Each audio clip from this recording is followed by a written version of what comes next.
Good day everyone. I have not made a video in some time now, and I just couldn't get myself to actually make a video. I had a lot to think about and a lot to plan, and we will be touring again very soon into the Garden Route, then on to the Eastern Cape and KwaZulu-Natal, back to Gauteng. We'll also do the West Coast, the Northern Cape, and various other areas, and it all depends on where we can actually arrange meetings. And the people that want to have meetings, those that have messaged me already, I will get back to you. And those that still want to arrange meetings, please contact me so I can give you the protocol for those meetings. If you are new to this channel, please subscribe and click the bell icon. And many people have told me that they click the bell icon and they still don't get notifications. We have to do the best we can at this stage and try and circumnavigate all the obstacles that are thrown in our way. And I say that with utmost interest. A lot of things have happened to try and stop this work from going forward, and this is not going to stop. At the end of the day, each and every individual in this country needs to make up their mind as to what way forward they see as the one that they want to follow. And this is why liberty is such a wonderful thing. You can choose the path you want to follow and live with the consequences. And this is what human life is all about. And this is a normal thing. Today, I want to discuss something that I mentioned I will discuss before. Something very important. I said I will never cover any of Cyril Ramaphosa's speeches again. So I'm not doing that. I will be covering his newsletter that he sent out at the beginning of this week. And there's many concerning things in there that people need to be made aware of to show the way forward. And remember, if you want to get short, brief updates from me, daily updates, or anything to give you inspiration or encourage you to do something specific, or ideas even, go and join my Facebook group, Double O Des, and the link is underneath this video in the description. All of my videos, you can find it in the description of all my latest videos and in the first comment. And those of you who can contribute towards this tour, you can do so in the description below, the Double O Des Capitec bank account. Thank you to all of those of you who've made contributions to make a continued tour possible. We're still going to need a lot more, but our bank account for the 200,000 Rand for the large events around the country has now grown to close to 4,000 Rand. So that's not a lot, it's still a long way to go, but the account is growing. So I want to thank the people that have made contributions towards that as well. But to get into this article, this is quite important. I've been thinking a lot about what to say with regards to what our president put out here. And one thing that you need to consider is his position, the position he's in, the position he's found himself in since he was a young man, the time that he found NAM. Those of you that haven't watched my video on Cyril Ramaphosa, please go and watch that video. I believe it's got over 60,000 views now, so it's been broadly watched. And a lot of people have shared it, a lot of people have contacted me because of that video. So many people that have been involved with him during that time, you know, if a president can only think about that, anyone on your path during your life can say anything about you. And this is certainly true of many of the people that have been associated with Cyril Ramaphosa in some way, shape or form. And I've had people speak to me that have been present during the CODESA negotiations, people that have been present at the mines, at NAM meetings, etc. And these people don't only want the truth, they have seen the truth and they have corroborated what I've said. But in this letter, he speaks specifically about the judiciary as well as the South African Constitution. And he clearly needs a lesson in what a constitutional democracy is all about.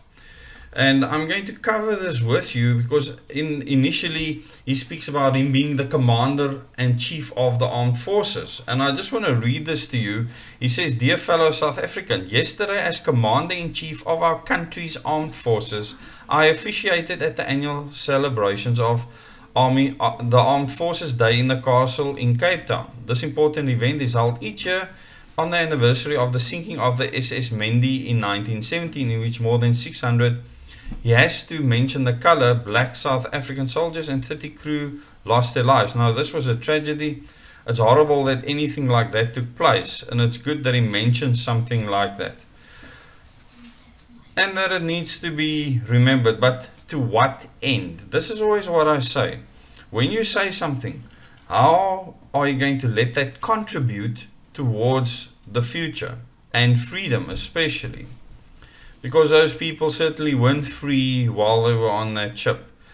On Armed Forces Day, we remember the men and women who have lost their lives in the service of our nation. We are also reminded of this day of the responsibility that the Defence Force has to protect our democracy. And if you actually think of what he is saying right now, he is saying that the military needs to defend our democracy.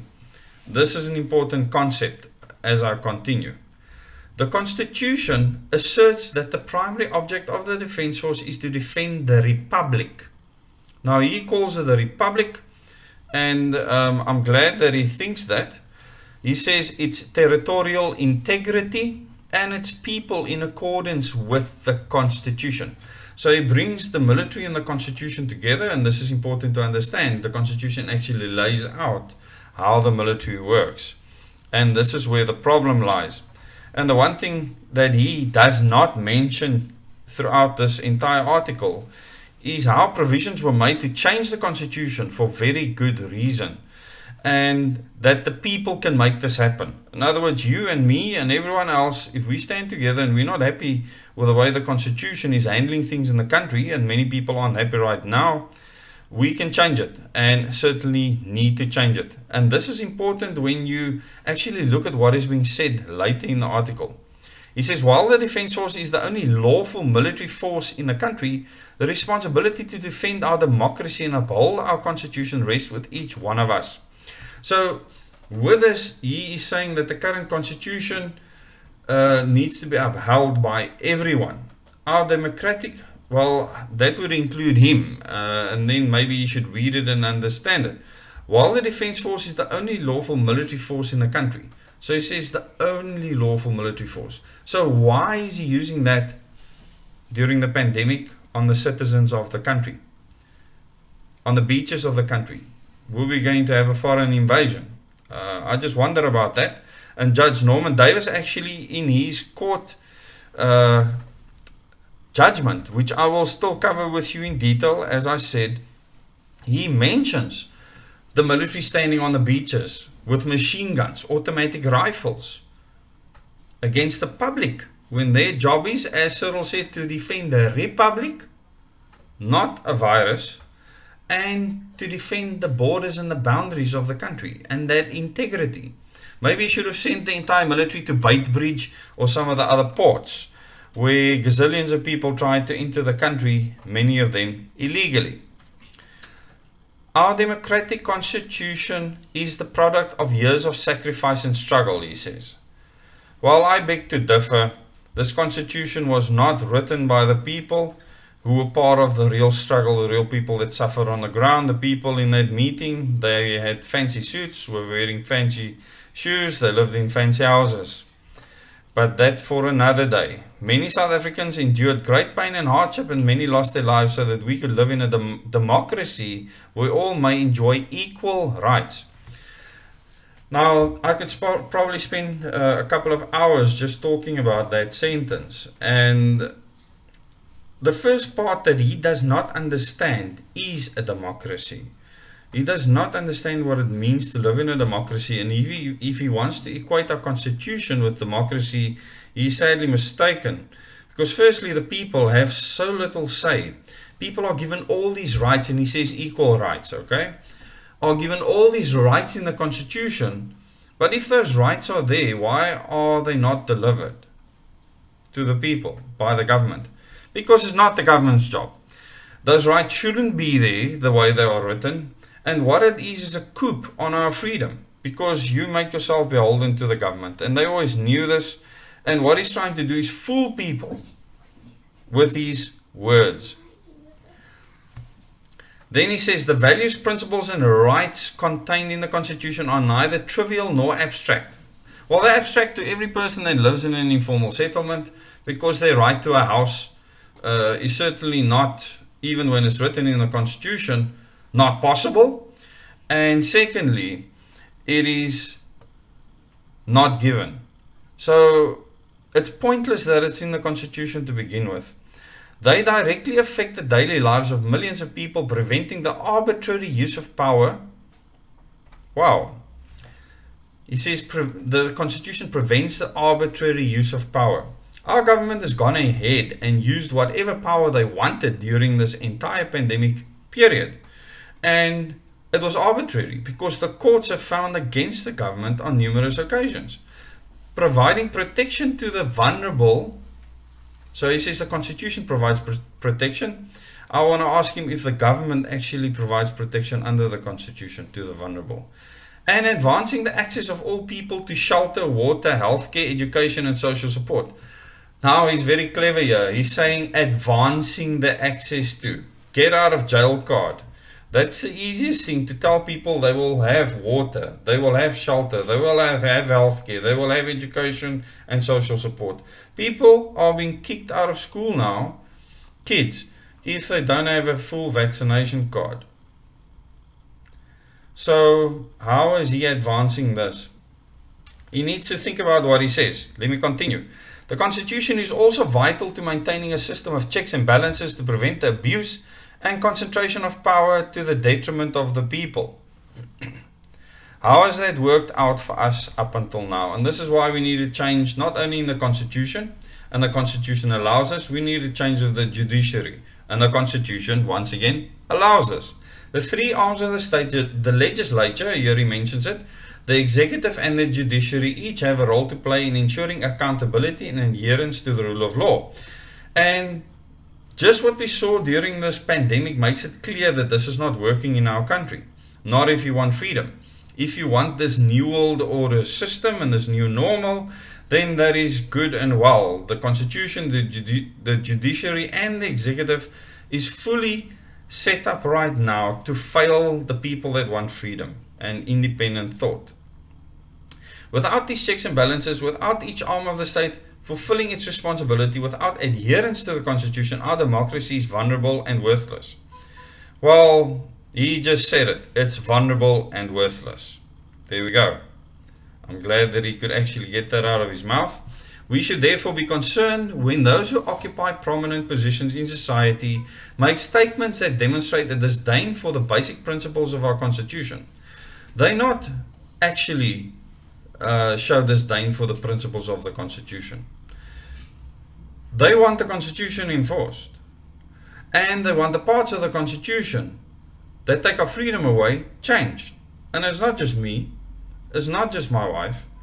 There's thousands of people across this country growing daily that want to change this Constitution. And we can do exactly that because the Constitution allows it. Because at the end of the day, we are the people that will write the future Constitution. Let's continue. And the institutions established to defend our democracy. So in other words, he's talking here about institutions, not just the military, institutions established to defend our democracy. He's talking about against people in the country, not outside the borders. And you will see how he's changing his tune now, because he's trying to attack Julius Malema and Jacob Zuma here. This is what's happening. He's just not saying it openly. Of particular concern are recent utterances directed at the judiciary in which some judges are accused without any evidence of pursuing interest other than the cause of justice. Well, the public have made their own rulings on that already. Judges have been accused of political agendas, and some have even been accused of accepting bribes. Now, people can be accused of things like that, and then they need to live with the consequences. You know, when you do certain things, there's always a reaction to what you do. And you should always expect that. And nothing is ever secret. Such claims are deeply disturbing for at least two reasons, he says. So, the fact that he says it's disturbing is because many of these judges are protecting him. And what happened with his election in 2017. But let's carry on. Firstly, if such claims were true, it would mean that there are some within the judiciary who are failing to uphold the values and principles with which they have been entrusted. Absolutely correct. Fortunately, our Constitution makes provisions for such a possibility. Yes, it does. The National Assembly is empowered to remove judges who are found by the Judicial Service Commission to be guilty of gross misconduct. The Judicial Service Commission is a carefully constituted body who includes representatives from the judiciary but also the legal profession, academia and parliament. Now this is already a problem because the president appoints the people that actually make decisions there. And this is why we need to change how government is structured and run. And it's constitutional. The Constitution allows for that. There are clear processes established in law to deal with allegations of misconduct against members of the judiciary. Yes, there are. And we will make use of those, the ones that we can use, to change so that you cannot be elected by Parliament in future.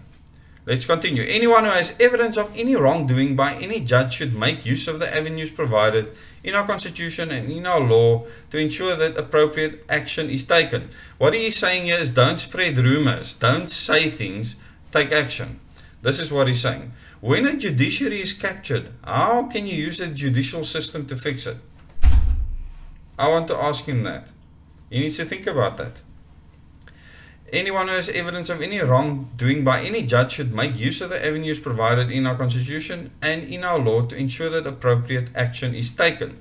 What is appropriate action? We have seen how the judiciary has taken action appropriate for government, colluded with government in making rulings.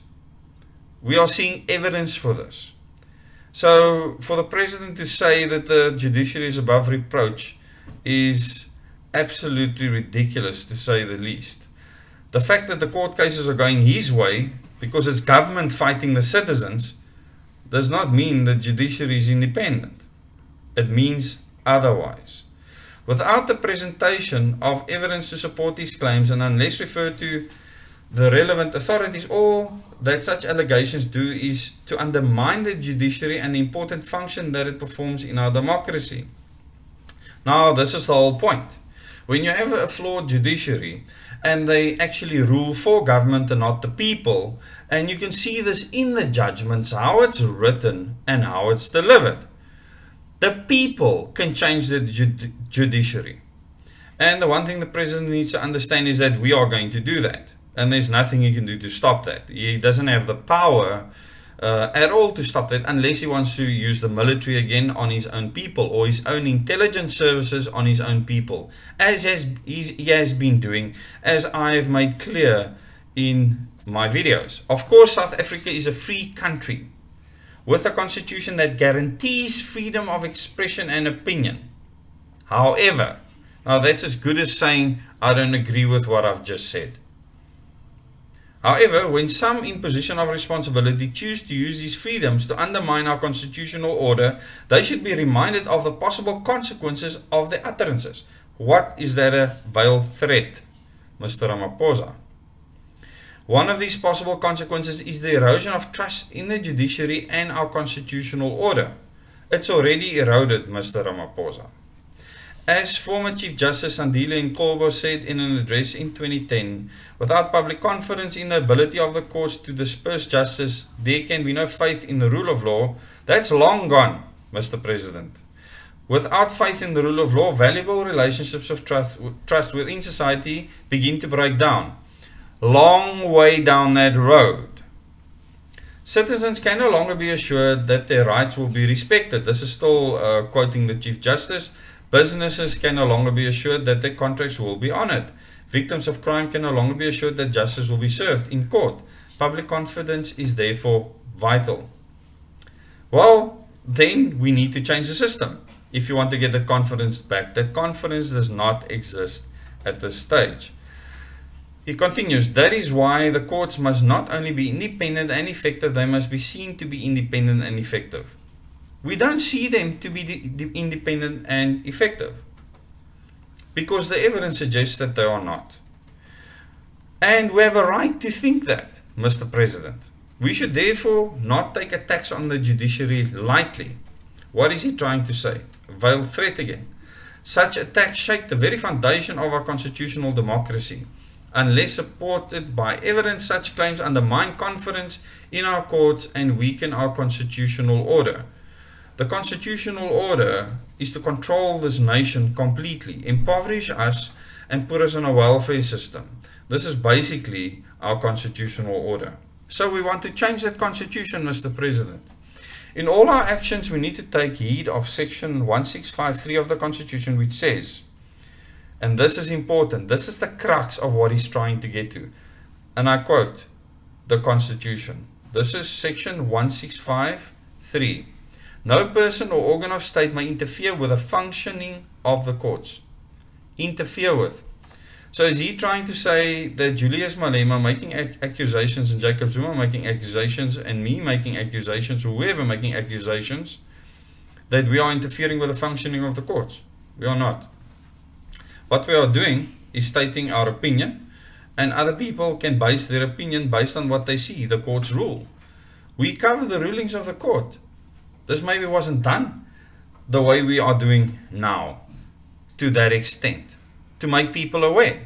And because of this, all of a sudden, is he saying that we're interfering with the functioning of the court? Am I standing outside the court shouting kumbaya, or the court is evil, or don't trust the judge? I'm not doing that. We interfere with the functioning of our courts and weaken the rule of law when we attack the judiciary. Our failure to implement our court's injunctions weakens our constitutional democracy. So what he's saying is that we are weakening our constitutional democracy if we don't enforce what the courts have said. Forgetting that we can change the constitution and change our judiciary, our entire legal system. But he doesn't mention that. We have a responsibility to the generations of our forebears, many of whom gave their lives so that we may have a democratic constitution. It's not a democratic constitution. The fact that we have a multi-party democracy, as they call it, I always say it's an oxymoron. And the problem with that is that we don't elect our leaders. It's not democratic. And to me, having a constitution that is undemocratic is pointless. We have a responsibility to the millions of South Africans who look to the Constitution for protection and relief. Wow. I feel sad for them. Well, Mr. President, that is changing.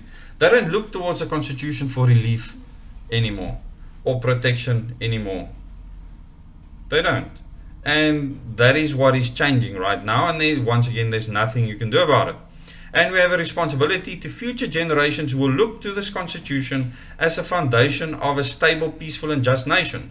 No, I will not, and thousands of South Africans will not. We want to change this Constitution. We want to make sure that our electoral system is changed, our judicial system is changed, our schooling system is changed, our military function is changed, so that we can have a real republic, so that we can be independent, and so that we can make our own decisions as South Africa under a truer form of democracy. And without this, we will be lost. I really want to thank everyone that's watched this video with me. Please share it with your friends and family. If you have not subscribed to the channel, please subscribe and click the bell icon. I will keep you up to date as the meetings develop around the country under the new protocol. You can contact me by sending an SMS to the number in the description below the video. Please contribute towards a tour on the Double Odes Capitec banking account. Thank you to all of those of you that have done it. We will need lots of funds to go ahead still, especially for the large events. We need to raise 200,000 Rand to be able to host 7 large events around the country, and we need to do that in this year.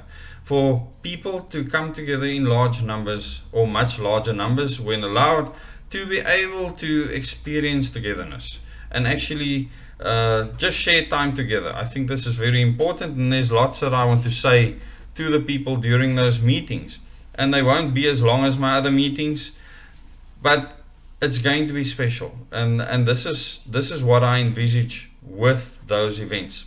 Thank you once again to those people that have contributed towards that fund, and thank you that keep on contributing towards this channel to make these videos possible and to make it possible for us to tour around the country.